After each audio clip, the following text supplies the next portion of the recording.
The style is definitely a documentary style. We're leaning into anything unusual that the camera is doing. The camera is kind of its own character. The actors are also interacting with the camera. When I'm going through the footage, performance comes first. We're really trying to make sure we pick the takes that are the funniest, kind of regardless of the camera work. But often the camera work can make something funnier.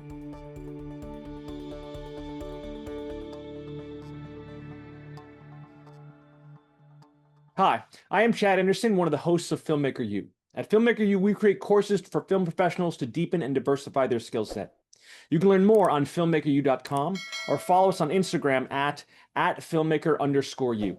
Every week, we are delighted to interview a film and TV professional, and this week I am exceptionally pleased to be joined by editor Julie Nicole Cohen, whose work includes Tell Me Lies, Space Force, and honestly, this hysterical new sitcom, The Paper. Julie, thanks so much for joining us. I really appreciate you being here to talk to us today. Thank you for having me. I guess we have to start with what I would consider the elephant in the room. You are picking up as, I guess, a spin-off of The Office. I guess for all intents and purposes, a spin-off of The Office, which was a huge show. And it has a style, and it has, a pacing, and it has a whole dynamic there. How overwhelming and intimidating is that to pick up with that kind of, huge, gigantic show kind of in the background of where you're going with this? The Office is an iconic show and we all love it. I'm a huge fan.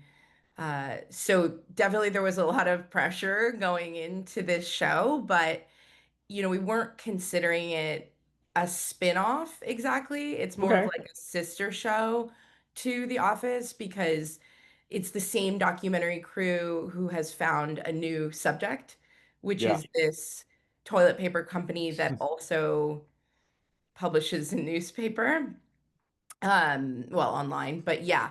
And so it's they're doing something very different. It's a different workplace, different cast, with the exception of Oscar. So there was definitely a lot of pressure because we knew Office fans were going to be watching this and comparing it and everything.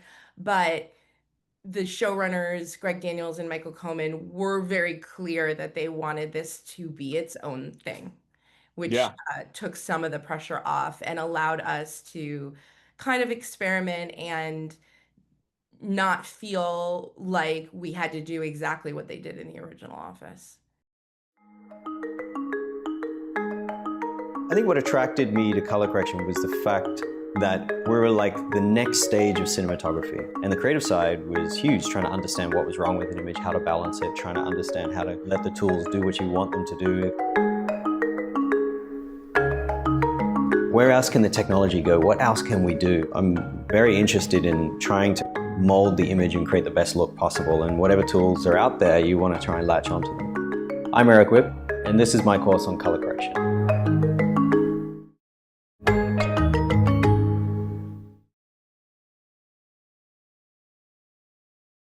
In terms of the style, so The Office and The Paper do this kind of mockumentary style, and I always wonder, as an editor, part of the I guess the humor of it is, you have these smash cuts and you have these whip pans of, these random zoom ins and these random things going out of focus because you are trying to create this kind of verite style. Is there a push to do too much of that, and do you have to pull back, or is it like, no, no, no, we have a good, like, we have three takes and one of them has the good, awkward camera movement, and so I have to make sure I maintain that whole stylistic approach to it? Yeah, I mean, the style is definitely a documentary style or a mock doc style. So we're leaning into anything unusual that the camera is doing. The camera is kind of its own character, so its Yeah. curiosity is kind of, bringing us around, and uh, the the actors are also interacting with the camera. So they each have their own response to being on camera. and that's also part of it. So I would say, like, when I'm going through the footage, performance comes first. We're really trying to make sure we pick the takes that are the funniest, kind of Mhm. regardless of the camera work. But often the camera work can make something funnier. Yeah, And one of the things with the camera work on this show is that it doesn't want to anticipate the joke because sure. because it is a documentary style. So in a documentary, the cameraman wouldn't know this person's going to say a line. They wouldn't go Yeah, to that person before that person had actually spoken. They're going to respond instead. And, if there's a take where they happen to go to that person too quickly, I'm not going to necessarily use the part of that take where they have already landed at that person before the line has been spoken. I will sure. probably instead cut it so that we cut to that. Even if I might use that take, but I will start that take later on so it doesn't feel like the camera has anticipated. Because again, the Yeah, camera is a character and you have to be cognizant of the yeah. person in the room doing the making of the documentary. And so that's like just a whole other level to consider. Things like whip pans and stuff are great because we can cut in the whip pan and you don't even know that we've cut between takes, but it Yeah. feels like one continuous thing. With comedy, there's this idea that, if I'm doing traditional dialogue, I'll try to throw like L cuts or split edits in there to try to, get the reaction shot early. But that almost telegraphs the joke. That almost like says, oh, we're looking at this person for there, and it's the sharp edge cut that kind of cuts in and says, oh, no, no, no. This was kind of the smack in the face of there. And so you have to like resist the urge to put in any kind of those anticipatory shots of like cutting this person too early to get their reaction, because that's what I'm used to. But all of a sudden, comedy says, nope, just have it be, a snap decision in that kind of idea. Yeah, Yeah. it's all about surprise. So we're leaning into surprise Hmm. with the doc format.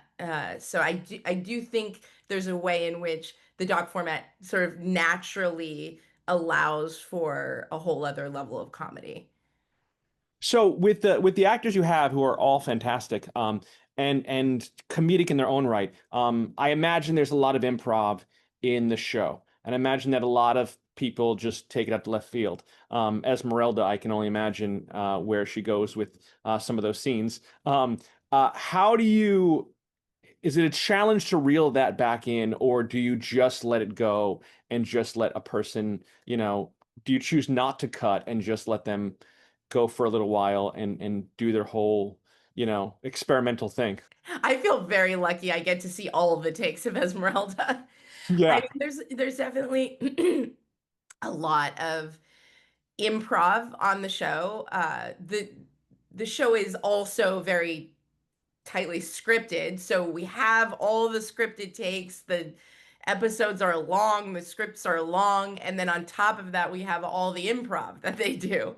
sure. And we kind of have to pick and choose from everything to find the best stuff. Uh, yeah, you can't, a lot of times improv is you have actors going off and sort of playing, and the play can go on for a long time. Yeah, It's important that you don't put in all that play because then the point of the scene can sometimes like get lost. yeah, you lose focus.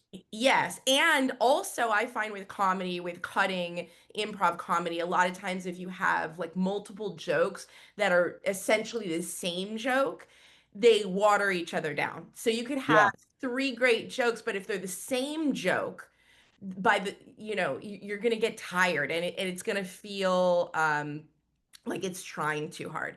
Whereas you could maybe take one of those jokes, ideally the best one if it works, and it's a stronger laugh. So hmm, sometimes more is not better. yeah. There was an adage that I heard in comedy writing about putting a hat on a hat, which is I've already made the joke. I don't need to put the joke on. I don't need to put the same joke on top of it. I'm already wearing the hat, and so there's this Yeah, side. but there's sometimes when they're improvising and the joke is that it's going on too long. Sure, That yeah, happens too. So you kind of have to experiment with things, and I think it's really important in comedy to show people what you've done and always log their laughs. That's really yeah, important, I think.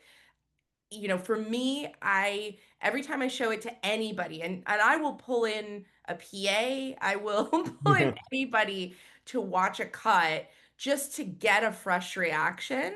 And a lot of times having somebody else in the room will alert me to something even if they don't react to it because I'm more aware of what they're aware of. But yeah, every time they laugh, I log it in my brain. If for some reason it's something that I yeah, always remember. If somebody ever laughed at any joke, I will remember it. It'll be etched in my brain, and I will try to protect the laugh or embellish, make it even yeah. a stronger laugh. Uh, and I think it's really important for, editors to do that who are doing comedy. And, if you need to write it down, write it down. But when you get an audible laugh, that is not, it's subjective in that it depends on who is laughing, but it's real, it's real, and you can Sure. really try to hold on to it in any way you can. In terms of that, in terms of the comedy writing of there and making decisions about what is funny, I'm always curious about the freedom that the showrunner or the freedom of the director or the producer gives to you as an editor to say, no, I think this is funnier, or I think this is a better edit or there. The show is scripted very well. The writing is amazing, but at times, in the moment, you say, I want to cut to this, or I want to use this take, or I want to use that. How does that work in terms of your workflow, in terms of working with, people who had a vision in their mind versus your vision? Well, the whole thing is very collaborative, and the the showrunners and the directors are very open to our feedback as editors. And there's so much material between long scripts and improv that they have to, it has to be a back and forth because Yeah, I can't show them everything. I can show them a scene and I can say, and we've got a lot of alts on this and I'll show you those.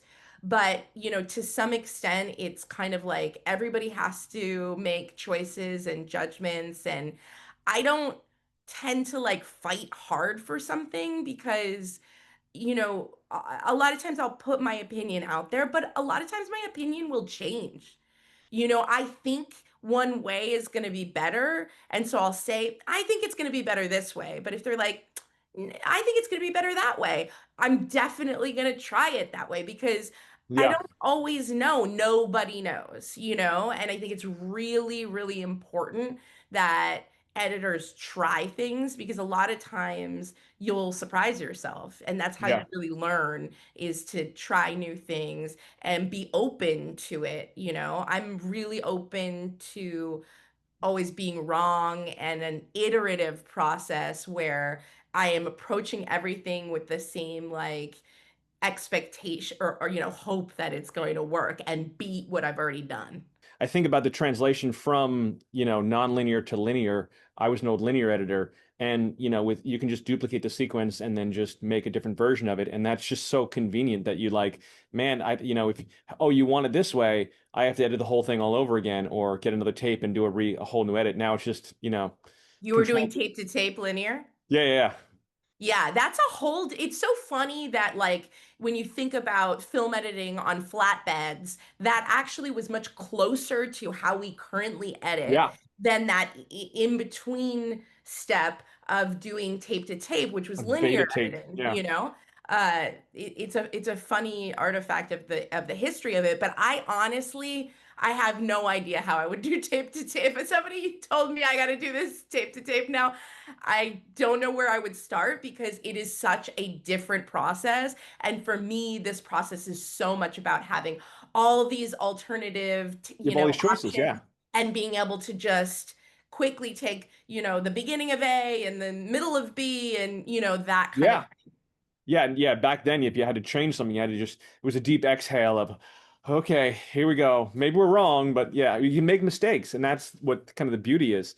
Um uh you so I want to talk about in this show there's this relationship between, or not a relationship yet, there's a flirtation, maybe a flirtation, and I couldn't tell between Mare and Ned, the two leads in the show.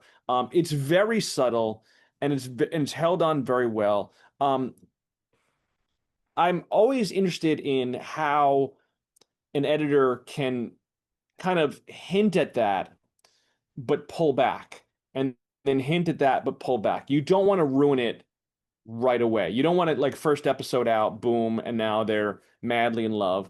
You want to give kind of, subtle, just nuggets of hints in there that kind of build and grow.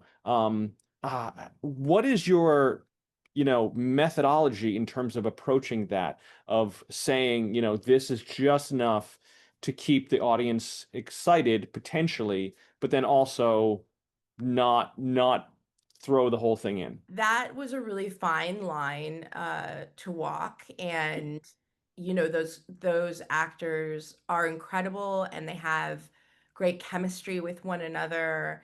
And Greg was very specific that we don't want to start out super strong with that. There's a lot of obstacles in their relationship. I mean, he is her boss essentially, so it's there's reasons why they can't just kind of Yeah. like explore their feelings outwardly. um And so yeah, yeah, he's trying to be good. He's trying to be a professional, and he's got this mindset. And it's part of his character is that he's got this mindset that he wants to do this the right way. And so there is that enigma there. yeah, he has a lot of integrity as a character, and he doesn't want to put her in an awkward position. And she kind of doesn't read it that way necessarily. She kind of reads it like maybe he's not into me. um or maybe he's very oblivious about my feelings. So there's definitely a lot of like obstacles between them, but at the same time, because the footage is so varied and the actors give us a lot of options, we have to be careful about making sure that is the story we're telling, and we Hmm. don't give anything away too quickly. So like if I put in too many shots of them, when in the beginning of the season, too many takes where they're like touching each other or something, all Yeah. of a sudden it's telling a different story. So you just have to be really mindful. And Greg was always very mindful about, what is this take saying? What is it saying if we hold on this take a beat longer? Yeah. And that's all just like very subtle stuff that you have to balance. I think it also comes down to reaction shots. I think, a character will say something that is minimal. And I'm thinking of in the final episode, episode 10, there's the moment when they're at the awards dinner, and he says something, that I didn't think too much about, but he says, I think it would be a shame if you didn't win this award, and she just gets a look in her face, and I think that look, says so much without admitting anything, without telling the audience, "Hey, this is what's going on," but you can see it. And I think that was, that edit right there just, touched me. It's funny because it's a silly, ridiculous show, and then there's these moments that you're like, "Oh, this hit her." And this like and the performance is great, but the cut to it was just like perfectly timed, and you just held there for like a second too long to watch her whole face just melt. It Yeah, worked and really that's well. really important. That's really important that you caught that. That's an amazing catch, because absolutely it's a second too long. And we have a very tight we have a very fast show.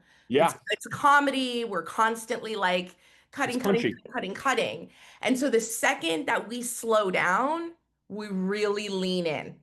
Yeah, And so like there is a oneer in that finale episode, uh, yeah, when they break into the wedding. yeah, yeah, yeah. I won't give that away too much, but that's a oneer. We're in that shot for a long time. We do not have oneers in this show. That's not something we normally do. So the second that we stop cutting and we just sit with something, I think, as an audience, we start to really lean in and be like, what are Yeah. we watching here, and that shifts the tone a little bit. And, it's not so much about the laughter at that point. It's maybe a little bit more about, the heart. You mentioned Greg Daniels as one of the showrunners. In terms of that, I like the idea of tone. I like the idea of a creator, producer, director giving tone and providing tone. What kind of tone in terms of post-production was given to you or was expressed to you in terms of making the show? What were they really looking for in terms of tone? Well, when I came in, I started on episode 2. Yeah. So I had the benefit of Dave Rogers, who had edited the pilot of the paper. Uh, I had the benefit of watching what he had done, and he worked on the original Office as both an editor and a director, and he was on the paper as an editor, producer, and director. Hmm. So it was great because once I saw that, that's worth 1,000 words. You can go to a million tone meetings and have it not mean as much as seeing one episode that Yeah. is done already. So I had the benefit of him already establishing the tone.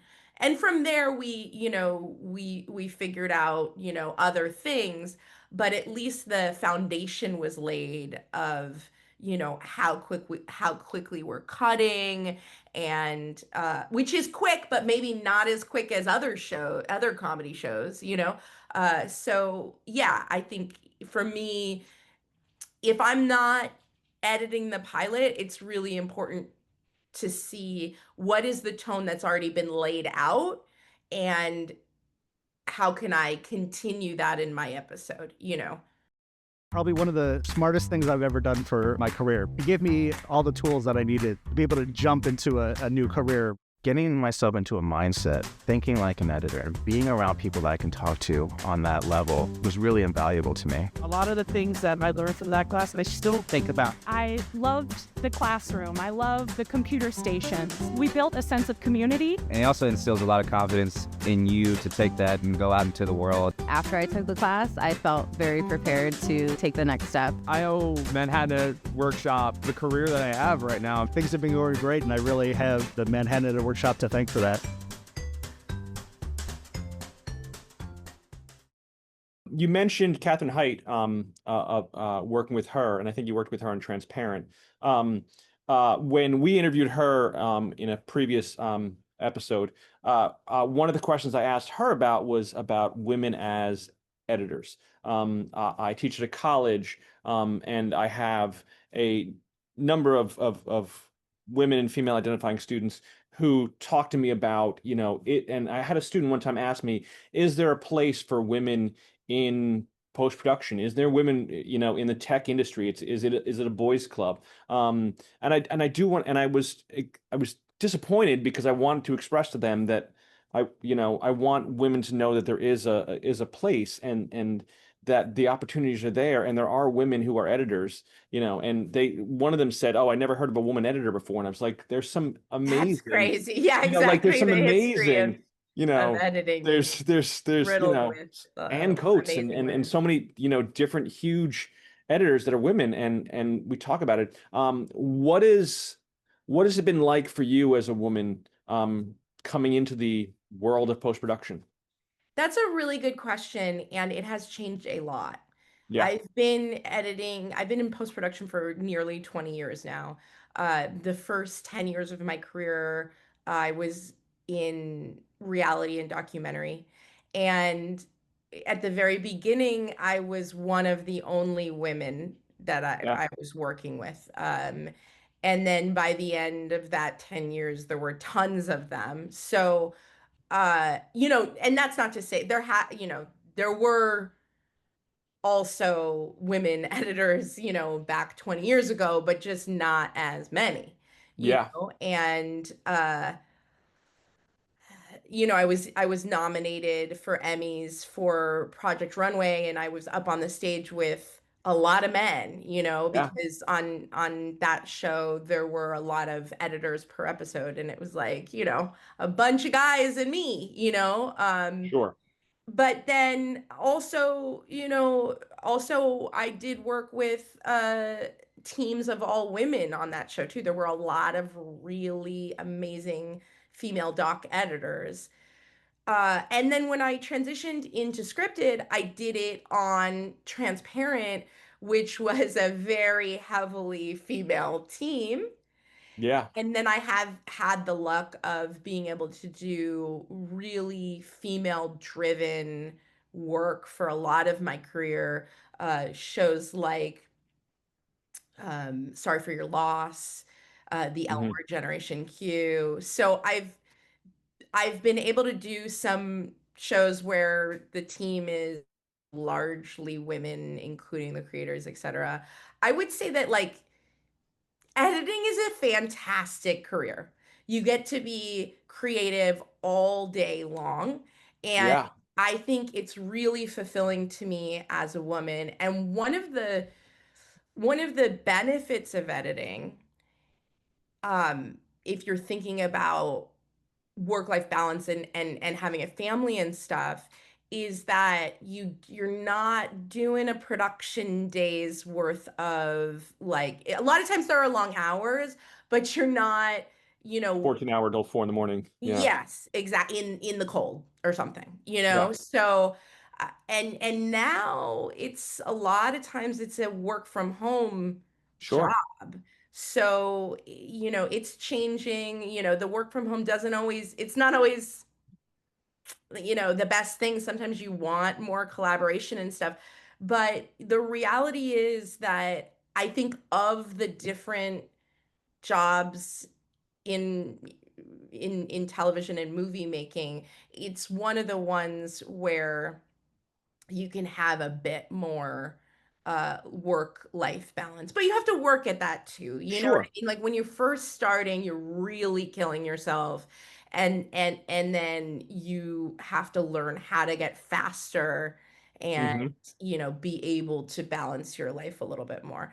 uh, Yeah. but yeah, I think it's a fantastic job for women. I think the fact that it is a technical job sometimes turns women off, and Yeah.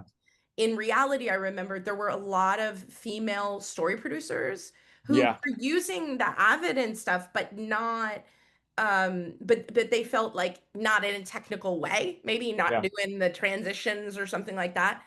It's not hard. It really It's isn't. not. It's It's not. not. So just commit yourself to learning these things, Yeah. reverse engineer. That's was my big thing. It's like, take a look at what somebody's already cut, Hmm. take it apart, like you're taking Yeah. apart a lamp. Look Mm. at each element of it. Look at what is the transition, what are the pieces, what's happening with the audio, and recreate it. And if you can do that, you know what I mean? Like, it's really, don't let the tech scare you, because it's it's very much like putting together, any sort of craft or art, Yeah, yeah, yeah, and I think in the storytelling aspect of it, understanding the emotion of the moment, I think there are some fantastic, women editors, film editors, Thelma Shoemaker, who really, capture those moments, and I want to get that message out more and more, that it's not just, the technical, oh, women can't do it because it involves buttons. No, shut up. Like, it's Yeah, that's a really good point, because one of the shows that I worked on that I hadn't mentioned yet is Tell Me Lies, and that was created by a woman named Megan Oppenheimer, who's, a Mhm. woman in her 30s, and that whole show is so subtle Yeah. and so much about micro expressions and reading between the lines. And women are just naturally good at that, you know? Yeah. And so I think it can sometimes be hard for men to do a show like that because women from a young age are kind of conditioned to be very aware of other people's emotions, and And that is facial a expressions. superpower in editing, you know? Yeah, yeah. To appreciate facial expressions and just subtle, eye twitches, being like, oh, she's upset, like Exactly. where I will just, miss out on entirely. Um, Yeah, and that's, not all men. It's not yeah, like yeah, yeah. but women are conditioned to be very aware of what other people are feeling, and that can mean sometimes women are like overly a people pleaser, but that is like a real gift when it comes to editing because you have a sensitivity that not everybody has. So now that we've talked about editing, one final question. If you weren't an editor and you were going to go in some other direction, something else that you just came across, what would you be doing if editing wasn't your mainstay? What other dream job would you look for? That's a great question. One thing I will say about editing is I really feel like I wasn't good at anything else until I found editing. Like I was sort of, Hmm. I was pretty good in school and I was okay, at writing or whatever, but when I found editing, like I was really good at editing right Yeah, away, and I immediately got so much confidence from it that I felt like I had really found my passion. But I would say the thing, maybe like a therapist.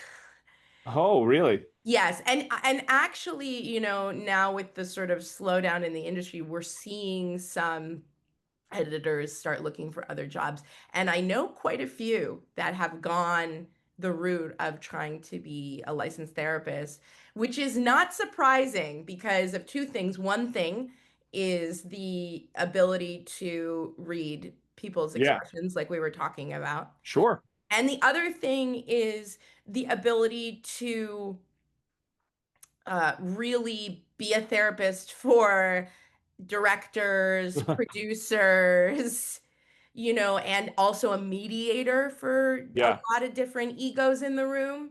So I think it's kind of a natural fit in some ways. Uh, sure. it's very hard to make anything.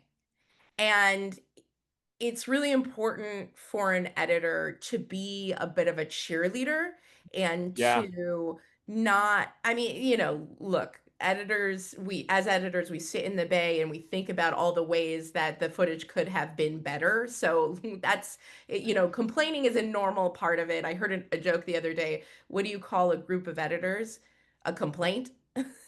And so like there is a way in which that is part of what we do because we have to be critical, but I think it's really really important that as editors we're really there for the people that are writing or on set because those hmm, are very difficult jobs, and it's can be really traumatic almost to yeah, see what you've made come to life and the ways in which it is different than what you imagined.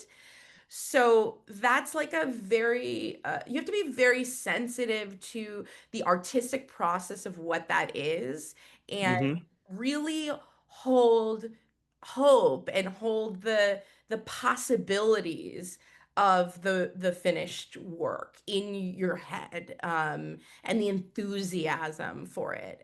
I think that's a really important part of what we do. absolutely. Thank you so much, Julie. It's been such a pleasure talking to you, and I really enjoyed the show. I've laughed out loud by myself in my home on several occasions, and it was really informative, and I really appreciate it. So thanks for taking the time to talk to us today. Thank you for having me, Jen.